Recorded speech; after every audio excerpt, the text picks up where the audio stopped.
Ay, may saya ka na ka? Wala pa. Wala pa. Anong gusto mong kulay? Pink? Pink? Sa linggo nga po darating ay may gagawing Miss Flores de Mayo dito sa aming barangay at kasali ang aking pamangkin at sabi niya wala pa siyang saya. So, to the rescue ang inyong kapitana. Hindi naman po ay hindi malaki yung event, kumbaga po experience lamang o katuwaan sa mga bata. So, samahan niyo po sa kapitana dito sa aking vlog. So, ngayon nandito tayo sa Lipa. Kukuha natin ng isang gown ng aking pamangkin. Samahan niyo ako dito sa building.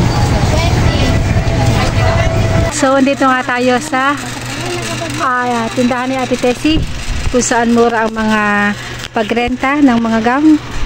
Busy siya. At aking surprise nga ang aking pamangkin dahil wala daw mahiraman. Bibili lang ako ng botones. Ang ganda. Pink kasi ang kanyang bilin kaya itong ating first choice. Pink. Ang haba na. Lalagyan po itong petticoat talagang okay na to. O diba? Sa Miss Flores de Mayo. Uy, ang pink. Tiyak na siya matutuwa. May isa pang choice si ate. Ito ang second choice. Ang ganda. Diba oh? Hanap nila ma. Kasi pink nga ang gusto niya. Ganda rin ito oh. Pero ito yung parang pet ko sa kanya. Ano po ba? Kasi siya ay medyo may semi-buntot.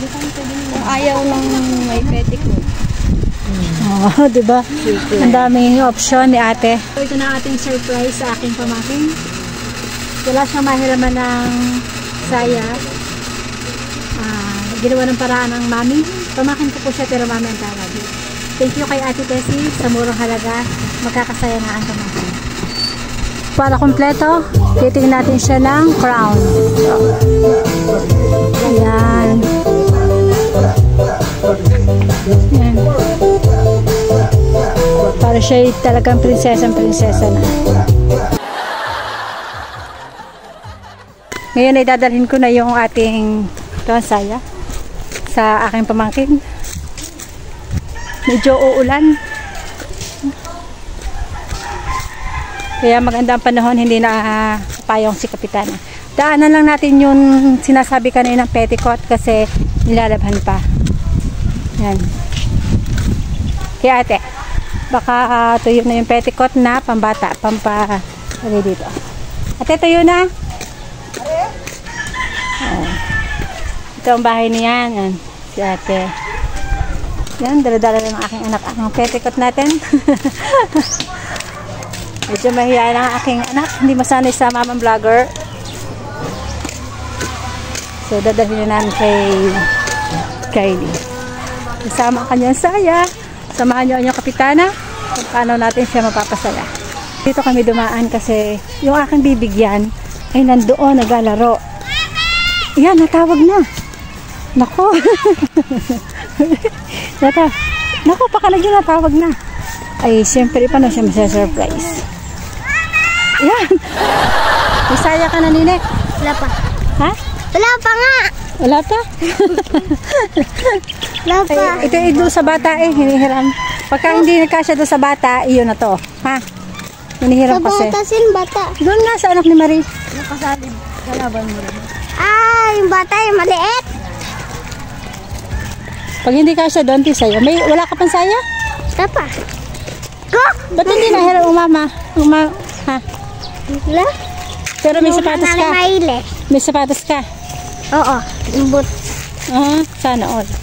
Pag hindi kasya, iyo to. Panghiram ko sa'yo. Ari kasi padala nung pinsan niya. Pero isusukat ko muna sa iyo pag ha? Ari nga ay may nagpapahiram pero sukat mo muna kay Kylie pag kasya, hindi sa kanya. Basta sukat mo sa kanya. Hindi pa yan kanya. Susukat lang. Susukat lang po. Hindi yan. Doon ka bebe sa Muna. Ay, hanggang muna. Dandahan yan. Titingnan kung hikutin mo kung ayos. Gusto mo ganyan, Kylie? Ba't kita yung ano? Pag hindi kasya, ayusin pa yun, baba pa yun. Itatayos yung petticoat. May saya ka na, Nina? Wala pa? Wala pa. Pero ganyan nga gusto mo, pink. Gusto mo ganyan? Ay, sali ba?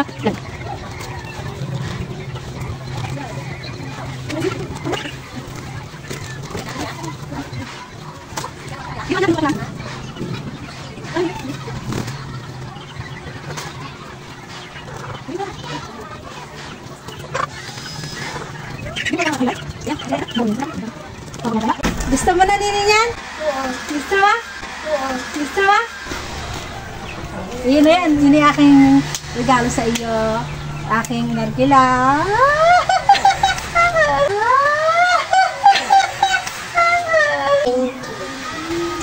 Yun na yan.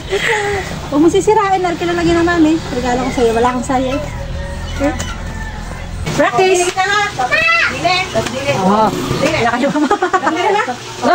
Ano number 6? Carry on it down the letter! Pose! Pose! Di mo sa harap! Yan! Okay, yan.